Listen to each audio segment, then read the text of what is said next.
What was the farm like?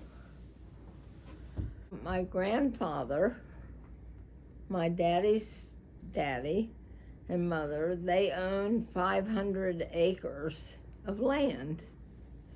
They had 8 children, and when they died, they gave, even before, they gave a parcel to the 8 children. And some of it had to do with, like my dad, we lived what we called up on the hill for my grandparents. And he got a whole parcel of land there to build his house.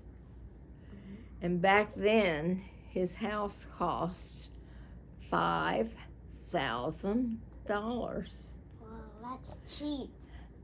And he said, well, this was back in 39, right after the crash. And he said he could not get married until he had a house for his bride. My mother was a city girl, so to speak. She grew up in Lynchburg, Virginia. And they met at a wedding that she knew the groom and he knew the bride. The bride was a classmate of my mother's at James Madison University now. And he told a lady in the community, he said, that's the girl I'm going to marry, without ever having talked to her.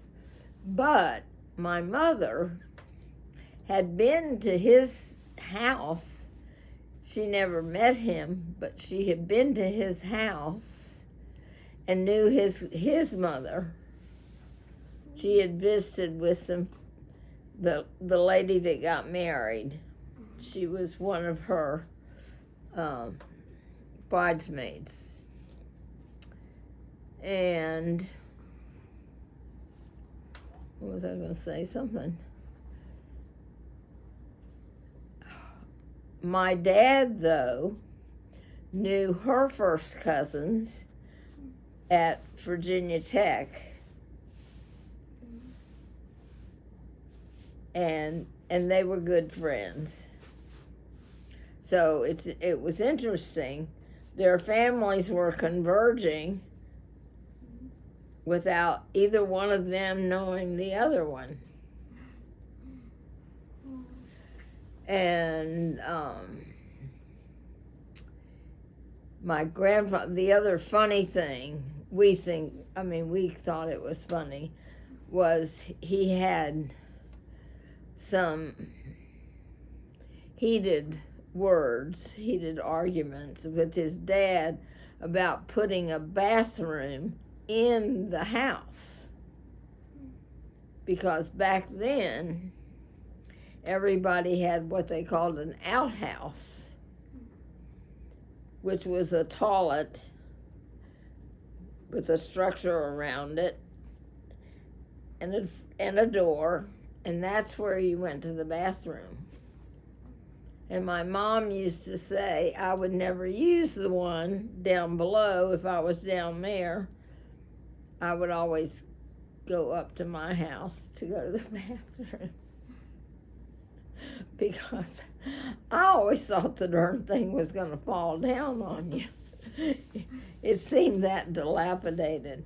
But my dad, my whole life, he always wanted an outhouse, but he never got one. So I don't guess he really wanted it very badly.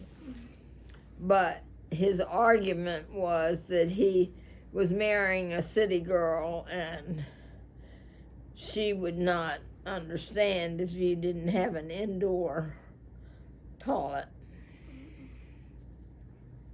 So your dad had a fight for the indoor toilet for his bride? He did. And the granddad said, no, all you need is an outhouse? That's what he said, because that's what they grew up with. Wow. different times. They had 8 children, and they all used the outhouse, and the parents. And if it was nighttime and you had to go to the bathroom, it was pretty darn cold in the wintertime. Do you have a sense of what an outhouse is? Yeah. Well, we have an Okay. outhouse story we've told her, which is my grandmother at Hampton Bays, my grandma Kay. There was an outhouse there, Oh, and she really? had Yeah. converted into the shed for the rakes and all this stuff. Oh. It was a classical outhouse with a moon on it. And one day, and we loved that outhouse. We used it in one of our movies and everything. And one day we come and the outhouse is gone. And we go, "Where is the classic antique outhouse?" And she said, "Oh, I got rid of it. I didn't want the neighbors to think we didn't have indoor plumbing." This is like in the 1990s. It's like, they know you don't use an outhouse. But now we lost this great outhouse. Someday I'm going to rebuild that outhouse, though. Well, you know what happened with my dad is after I got married, Ed's mother found this picture of an outhouse, and she fixed it as a picture. It was, about this big, I think. It was about that big. And she gave it to him at some point, and they put it in the bathroom.